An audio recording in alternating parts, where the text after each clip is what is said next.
কেমন ছিল ফুলকলির পাশের দিন? এই কাজ করতে গিয়েও মানুষ বাধা দেয়। তো রাখছেই গেল, এরা তো এইভাবে রাখছে না। আমরা নিষেধ দিই এরা মাঝে মাঝে কথাটা বুঝছো, এটা তুমি ধর্মীয় প্রতিষ্ঠান যেহেতু আছে তারা আমরা এটা আছে তো তুমি তো ওই হিসাবে আমরা আছে যে আপনি একটু তো আমার আমি তো এটা পাচ্ছি না। না আমার কথা আমার কথা লোক যেহেতু তারা কেন মাটি ফেলাইতেছে, তারা নাকি কইছি যে ভাই আমরা কিছু মাটি নিতে আসলাম কেন ফেলাইতে, এরা তো আর বলতে নেই এটা তো তারা যেভাবে ফেলাইছুন ফেলাইছুন কার জায়গা আমরা জায়গা ফেলাই তোমার ওই জায়গা না তারা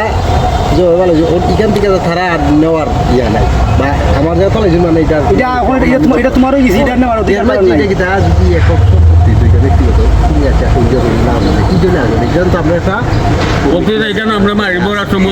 বুঝছি, এটা তো আমি না আমার কথা হচ্ছে আমরা করছি না মানে এটা কত লোক এখন মাটি আমার ফেলাই দিছে, এটা মাটি এখন আমরা এটা এখন যারা কমিটি আছে মাইকা কবে আছে এখন আচ্ছা নিতে তোর আমি খবর তো বাবা আমি আর মাটি নিলাম না, সমস্যা না বাদ আনলে